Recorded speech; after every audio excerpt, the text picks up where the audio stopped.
chilling videos of the moment when former Prime Minister of Japan Shinzo Abe was shot at in the city of Nara. Videos on your screens show how Shinzo Abe was shot from behind with a shotgun while giving a speech at the campaign event in western Japan. Abe collapsed moments after the attacker shot him with his shirt smeared with blood. Abe was given CPR right after he fell on the ground after the horrific shooting. Visuals from the spot showed several ambulances and emergency response teams trying to rescue him. A 41-year-old man, Tetsuya Yamagami, a resident of Nara city, has been arrested on suspicion of attempted murder for shooting at Shinzo Abe. Those are the visuals on your screens from earlier this morning in Nara city in Japan, in western Japan, where former Prime Minister of Japan Shinzo Abe was campaigning. He was shot at twice by a 41-year-old gunman who was arrested immediately from the spot. Shinzo Abe was airlifted and taken to hospital from Nara. He is being treated over there, but reports in fact suggest that he is in fact fighting for his life as we speak at the moment. The motive for this attempted murder is not known at the moment. The police are investigating and questioning the 41-year-old shooter, who has been identified as Tetsuya Yamagami, who hails from the city of Nara itself, where Shinzo Abe was in fact campaigning. Shinzo Abe has been the longest serving Prime Minister of Japan. He was campaigning over there. Also reports saying that Japanese Prime Minister Fumio Kishida in fact was on his way to Tokyo immediately after hearing of the news. Christian Martini, journalist, is in fact currently en route to Nara. He is on board a train at the moment. We are joined by him at the moment. Sushant, Sareen, also defense expert, who is expected to join us as well. Christian, can you tell us what exactly are the details that have emerged so far as this attempted assassination of Shinzo Abe is concerned? Well, we know that the perpetrator is a former GSI member, so he was in the self-defense forces, and the pieces are kind of starting. He was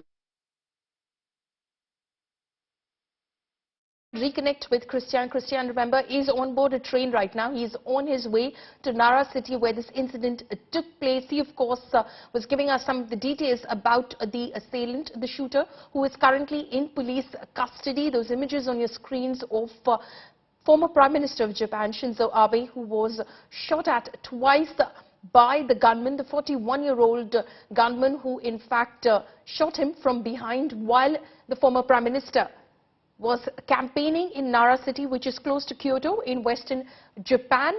This has obviously sent shockwaves not just across Japan but across the world itself. Shinzo Abe, a great friend of India as well. Relations between India and Japan in fact became much better under the leadership of Prime Minister Shinzo Abe, former Prime Minister of Japan, and also Prime Minister Narendra Modi. Sushant, Sareen, of course, defense expert, is joining us this morning as well.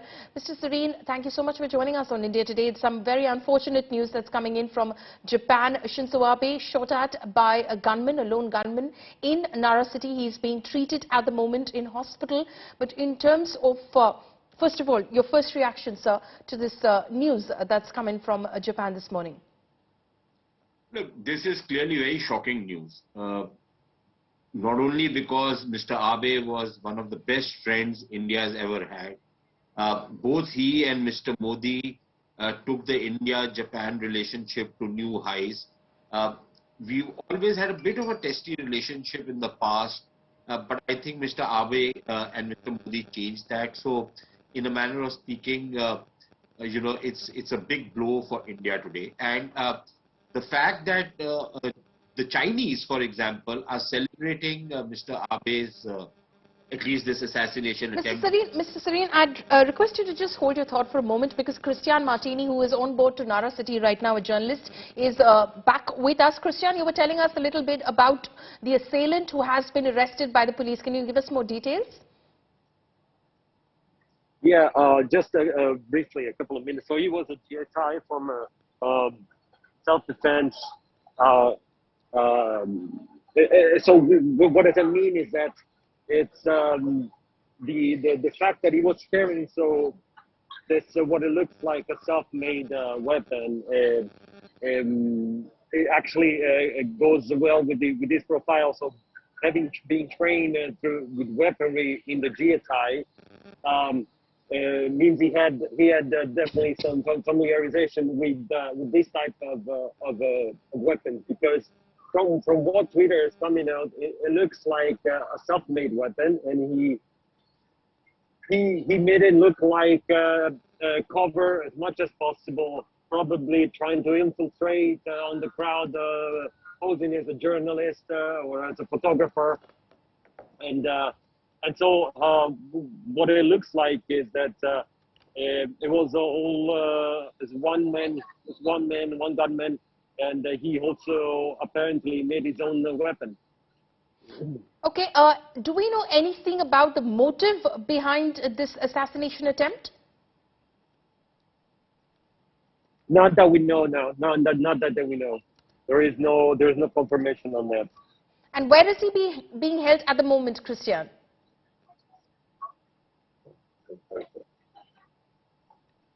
Where is he being held? Is he in Nara City right now with the police? Yes, he is. Yes, he is. I'm actually switching. Sorry. Okay. So you're saying he's an ex-services personnel who, in fact, has been arrested by the police. Okay, we'll try and reconnect with Christian. Like I said, he's on the move right now. He was on board a train towards Nara City, where this very shocking incident took place earlier this morning in Japan. Mr. Sareen, thank you so much for staying with us, sir. You were, of course, telling us about how shocking this is and how much of a blow this is for India-Japan relations, sir. Yes, it is, because Mr. Abe was not only a good friend of India, but he was also a very influential politician in Japan. Like you yourself said, he's been the longest serving Japanese Prime Minister. He was not a man, who would hide behind all kinds of political correctness. He was a person of very strong beliefs, and he was a bit of a go-getter. So yes, it's quite tragic what has happened. And the fact that, a common adversary of both India and Japan, China, seems to be celebrating. They call themselves an old civilization, but they behave like barbarians when an incident as tragic as this happens. And, throughout, if you look at the Chinese social media, all that is being aired, it is very clear that the Chinese are in a celebratory mood, which tells you a lot about not only China, but also about the strong stand which Mr. Abe has taken. He was a person who tried to break away from this kind of guilt-ridden politics which the Japanese had after the Second World War. He was not an apologist for what happened during the Second World War, but he was somebody who said that we need to move on. And clearly that was something which the Chinese, who were always trying to guilt trip the Japanese, did not take very nicely too. The Chinese also saw that people like Mr. Abe, who were making Japan a much more assertive country, was something which they feared could backfire on the Chinese. So I think that tells us a lot about the kind of man Mr. Abe is. I should talk in the present tense, because nothing has been officially declared so far. But the thing is that why he has been attacked, what is the reason behind it, is difficult to see at this point in time. It could be political, it could be just a madcap, trying to get his 15 minutes of fame. You have a lot of those instances happening around the world. It could be something like that, but I think for that we need to wait until the investigations in Japan are complete before saying something definitive.